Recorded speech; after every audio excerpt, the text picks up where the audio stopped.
Morning, Friday, December 13th. Woo! 2024. I'm Larissa. And the time has come. It has. The time has come to drink from skulls. Tap, tap, tap, tap, tap. Yeah.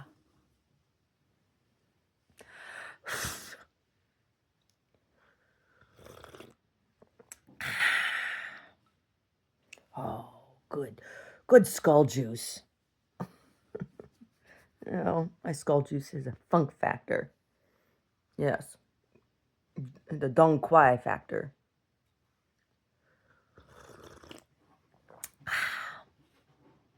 Brody's outside of the door. He's right outside the door. He was all snuggly this morning. When it gets rainy, he gets all snuggly. He does when it's all raining outside. And just the tap, tap, tap of the rain on the roof. He gets all snuggly. He was laying like long ways next to me this morning. Next to my leg pillow. Right, I have my long tube pillow. Oh my God, I slept so good last night. Oh, it was wonderful. I slept like a rock. Slept like a rock. Slept like an island.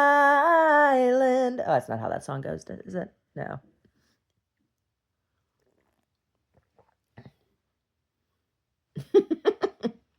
Oh my God. Yeah, slept real good. Didn't even wake up one time. Not even once. That never happens. I didn't wake up until 5:15. Yeah. Went to sleep around 10, 9:30, 10, and I didn't even wake up until 5:30, something like that. Oh my God, it's unheard of.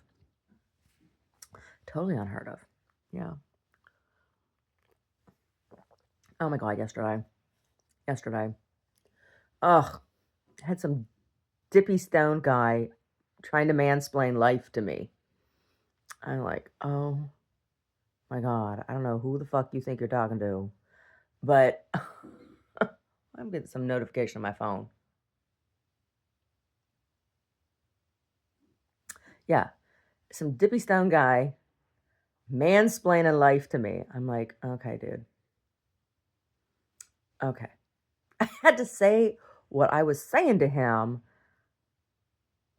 3, 4 different ways. The same thing, telling him the same thing, just, trying to present it slightly differently so that his mangled brain, I have no idea what he was on, because I'll tell you what, I don't get like that when I consume cannabis. Right? I don't know what he was on, but he was dippy as fuck. And, well, I get it. We get it. We really do. We get it. That's just life. And I'm just like, okay. How the hell do you put your pants on in the morning, dude? Finally, he understood what I was saying to him. And when he actually got it, after telling me over and over, we get it. I get it. Honestly, I get it. I'm like, no, you don't. You obviously don't get what I'm saying to you. When he finally got it, he was like, oh, okay. I'm like,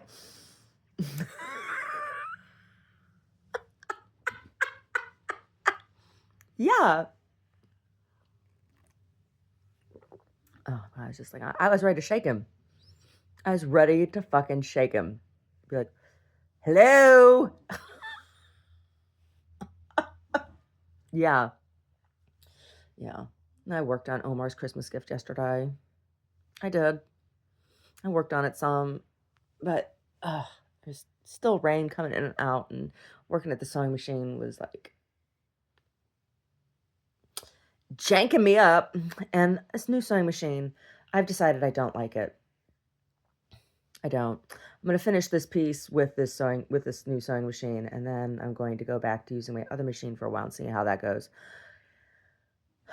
So there's like there's a bunch of things. Like the machine is really lightweight, and so like it slides around on the table, right? It's not heavy enough to like hold its own, right? It's like difference between me standing out in the wind in Michigan in January and leaning into it, and I don't know, a toothpick standing out in the wind in January in Michigan. If you've ever been to Michigan in January and stood outside while the wind was blowing, and you can lean into it like and not fall over, right? You got winds that are going that high. You just like lean into those winds, and that cold wind will hold you up, right? This machine, it doesn't have the weight, and it slides all over the place.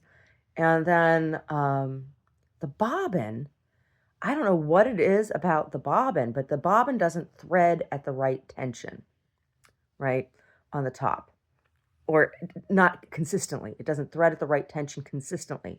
So sometimes the threads are loose, and when the threads are loose, every time the needle goes down into the bobbin casing, right, it like snags up on these loose threads instead of just grabbing the thread at the end, right?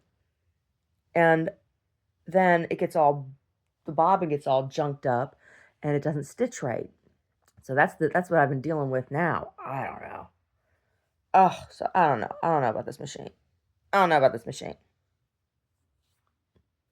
It wasn't expensive. I'll tell you that much. It was not expensive. It was under $1,000. Uh, yeah. I was yesterday when I arrived at the gallery. I got something in my eyeball. It's like I can feel like a dog hair or something. It's like along my eyelashes, a dog hair, cat hair or something. Anyway, that's better. So I got into the gallery yesterday. There was a whole bunch of my tools on the floor. I'm like, oh my God, I have to look at the camera because I have a camera pointed in that direction. I have to look at the camera and see what happened here.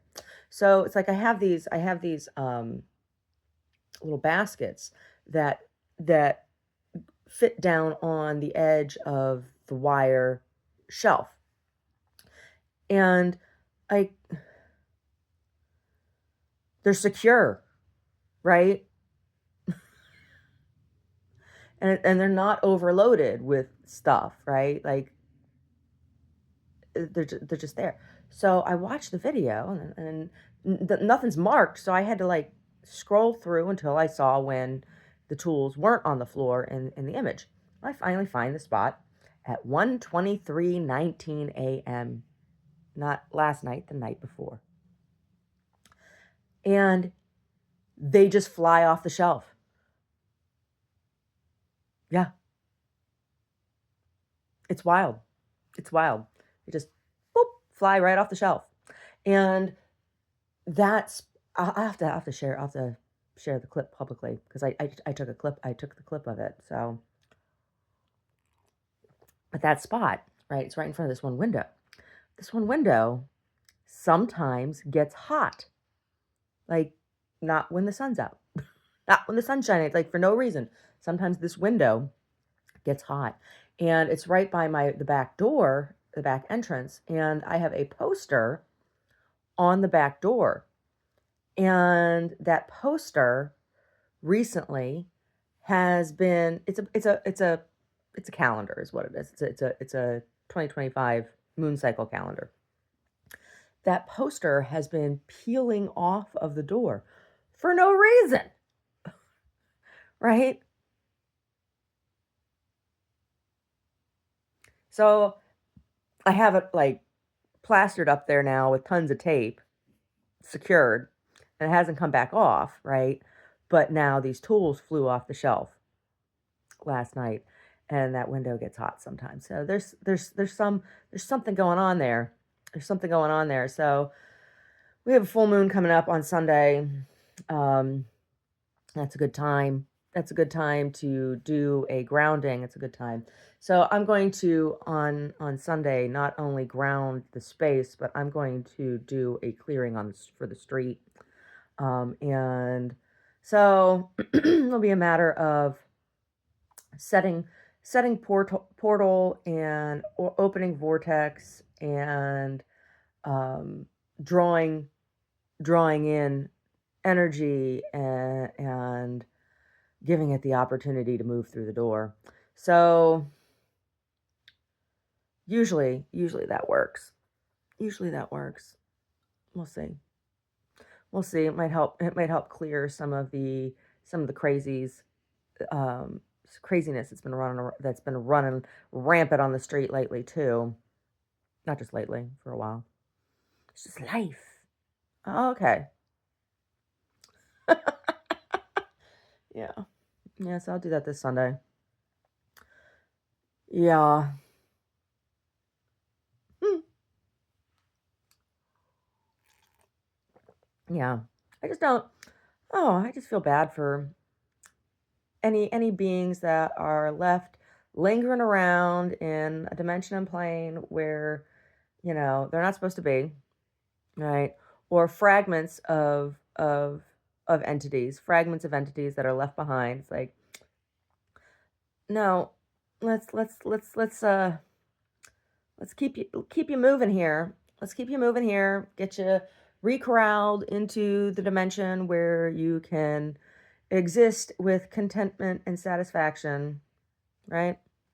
Loka samasta sukhino bhavantu. Loka samasta sukhino bhavantu. Right? May all the beings in all the worlds find satisfaction.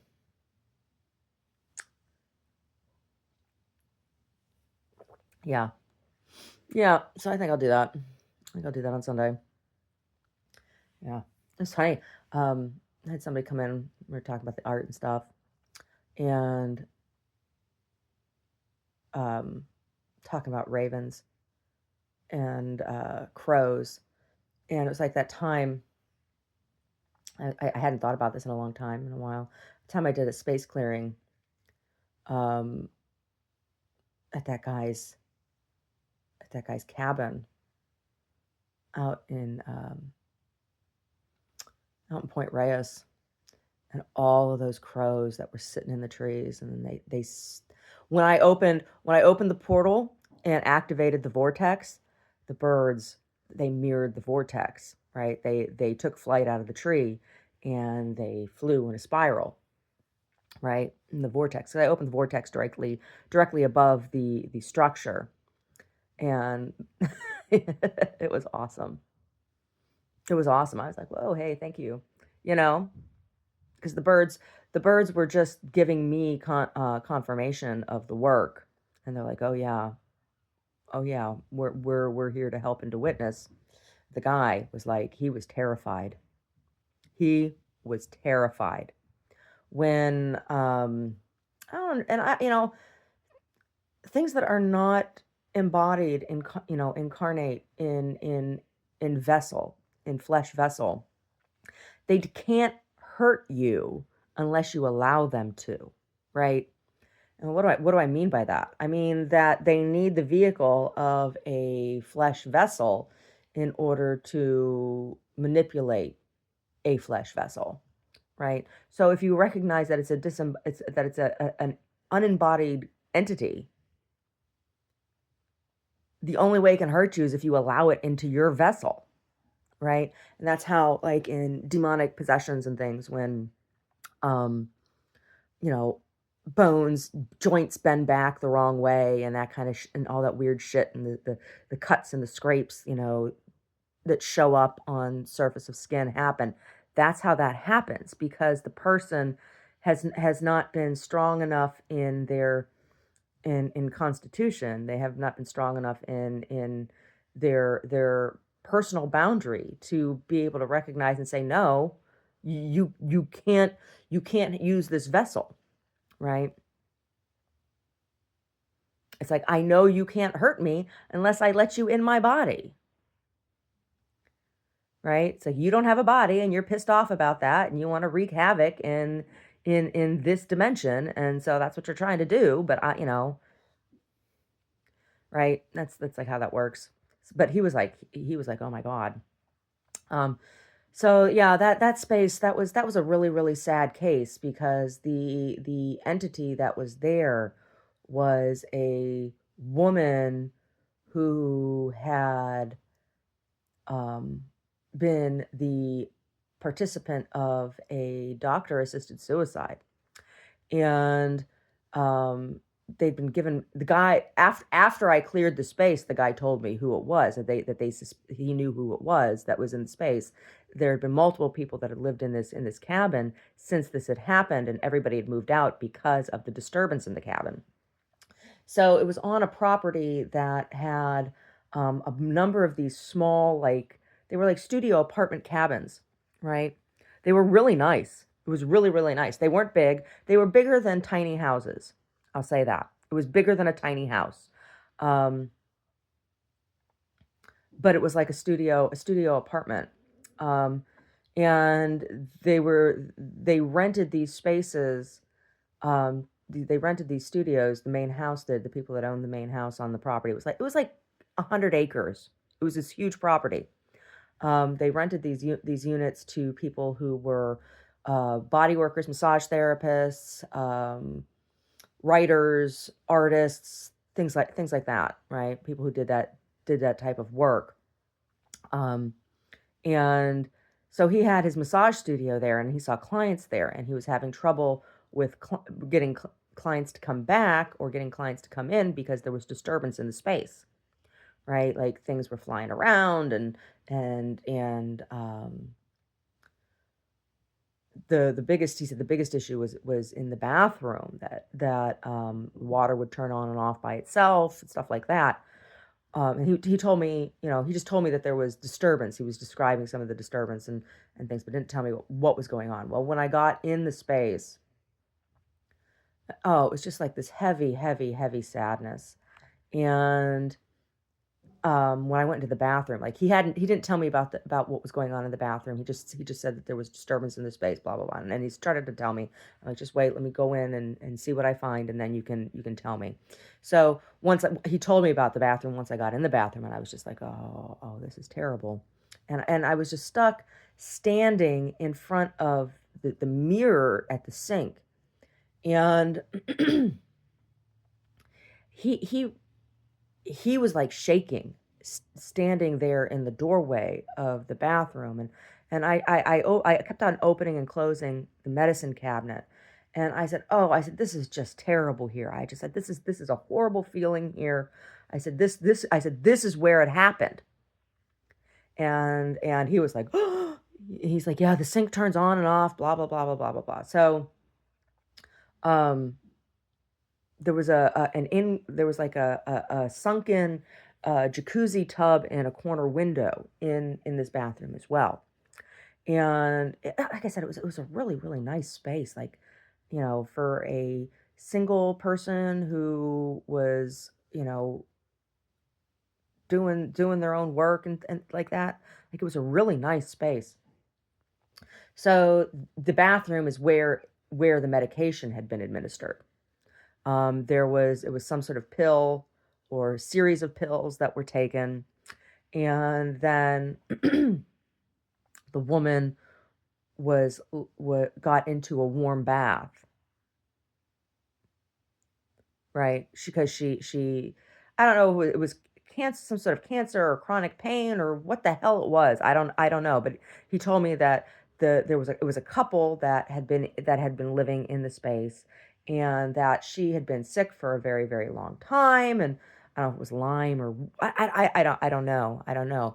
But they did a doctor assisted suicide, that there was a doctor locally who got them the cocktail, the drug cocktail, and that she and her that her husband was there with her when she did it, right? Yeah. So anyway, I have no idea. I never heard from him again. So, like, you know, I assume that all things quiet on the Western Front after that. Um, but there was a great sense of peace in the space, um, when I was finished with the work. Like, there was like a breeze that came through. It was, what time of year? It was like October or November when oh, it was October. It was like October. I used to go out, regularly for drives.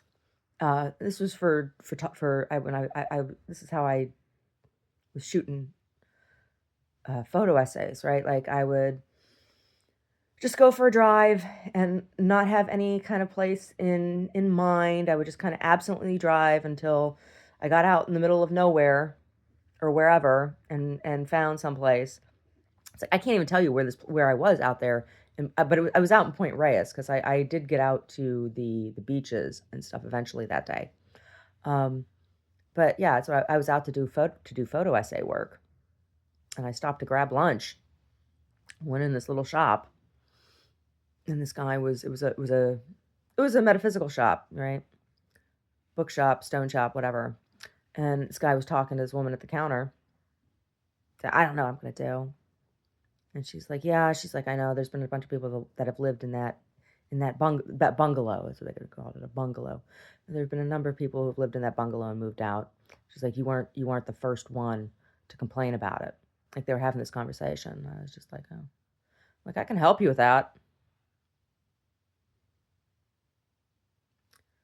Yeah. But he was like, when the breeze came through the space at the end, when I said the closing prayer, like, he was standing, like, I was standing in the direct center of the bungalow, and he was standing in the kitchen. He had a little dining table, dinette table kind of thing. And he was standing on the other side. He was just like staring at me. And I mean, he looked terrified. He looked terrified. Um, and I looked up at him. I said, it's okay. I said, you don't need to be scared. I said, it's gone now. And he's like, I believe that. He's like, I feel that. And after the breeze, then the air in the room became warmer. And um, he said to me, he said, um, can I pay you? And I said, well, I said, we didn't have an appointment, and I didn't know I was going to be doing this today. I said, um, I said, I don't even know what to charge you right now. He's like, well, he's like, can I do some body work for you? And so I got a massage. I got a really, really good massage. And I had what I had gotten for lunch. It was a salad. It was like a garden salad with hard-boiled eggs and croutons and a scoop of quinoa, something like that, from this little deli that was next to this metaphysical shop. Mm. So then we sat down and had lunch after that. Yeah, he had some weird rice porridge thing that he was. I said to him, "You want to split the salad with me?" He's like, "No, no, no." He's like, this week I'm on a regiment." And it was some sort of rice porridge with like specific minerals that and things that were added that he was doing. I don't know. He explained it to me. I'm like, okay, whatever. I said, is it okay with you if I eat my salad? You're gonna be offended. He's like, no, you're fine. Okay. Yeah, but those crows. Hadn't thought about that. It was really cool talking to this person that came in. This person came in. They were look. I was showing them the jacket, the murder in Santa Cruz jacket. And they're like, "Oh, I don't think I could wear that. I'm not a murderer." I'm like, "This has nothing to do with that. It's what to call a flock of ravens or crows. It's called a murder. It's what it's called. It's not about an actual like." I'm like, "All right, whatever." Yeah, yeah. Anyway, so I made. I put together before I left yesterday. I put together dinner for Omar, and It was good. I had a little bit of it last night too when I came home, but it was like super cheesy pasta bake. Had broccoli and tomato and red onion and garlic and olives, right? So I chopped all those things up and tossed them together, and also grated two big chunks of cheese. I had a big chunk of Havarti and a giant like brick of like it was like a pepper jack, and so I grated those up, tossed that all together with a little bit of potato starch with the vegetables, right? Parsley and oregano,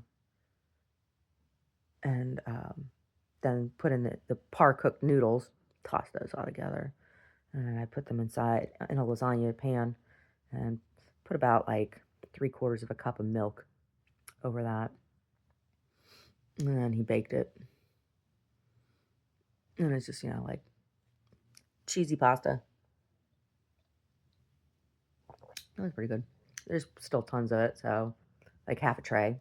There's like still half a tray of it, so he can have that tonight for dinner. Yeah, yeah, yes.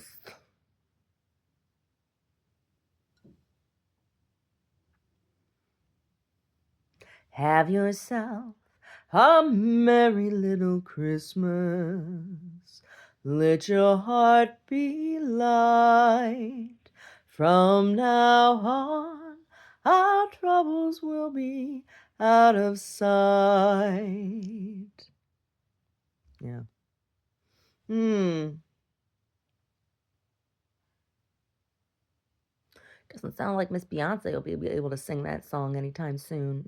No, don't do it. Boo hoo. Boo hoo for you, boo. I don't feel bad. Oh, no, all this. I hope they shake all the shit apples out of the shit tree down there with this Diddy thing. And anybody who had firsthand knowledge and didn't speak up before now, culpability. Oh my God. Oh, I just went to the parties and drank the champagne. I just drank the champagne. Okay. Okay. Is that all? Is that all you did? Hmm. Okay.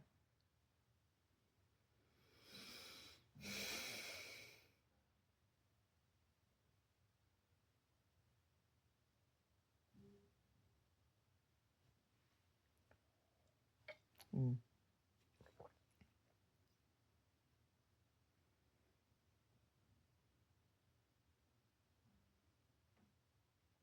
yeah.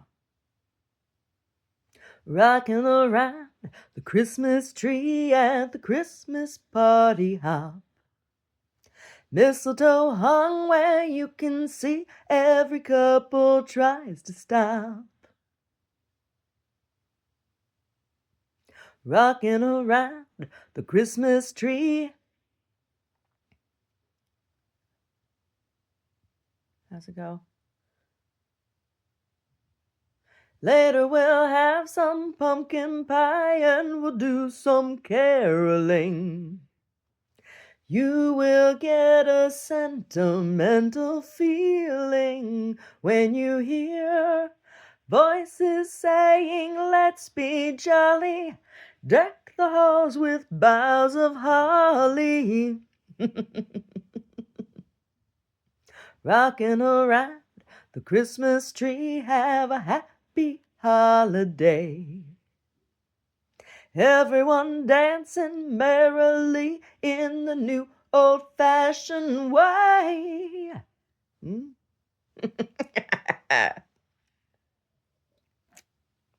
Christmas.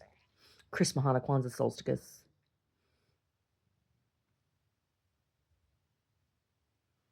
Mm-hmm.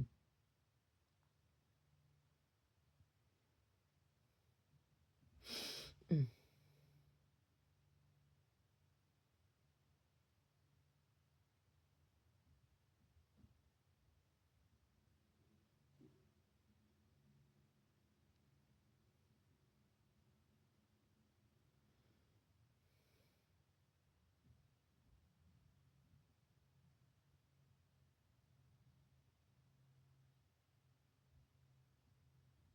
Anyway.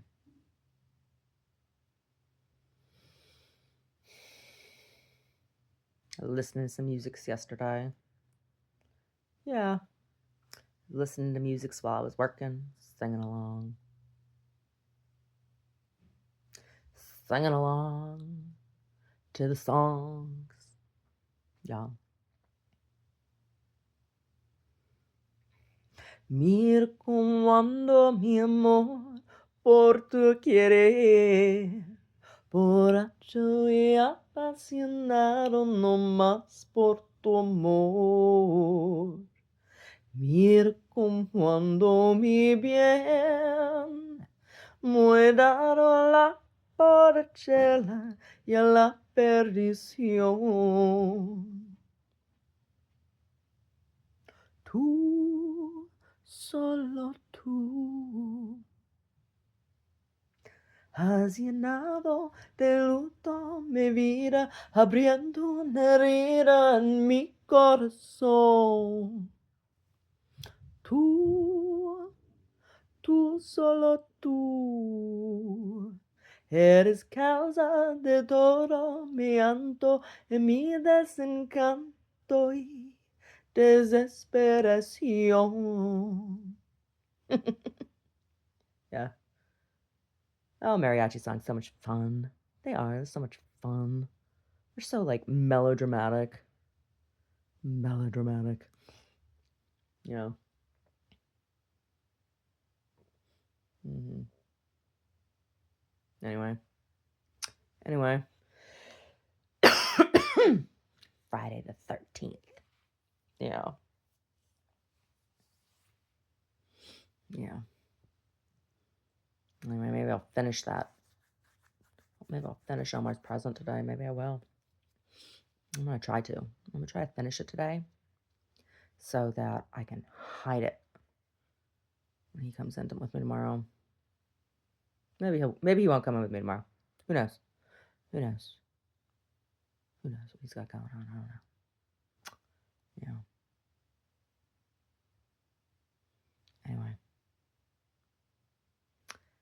Anyway.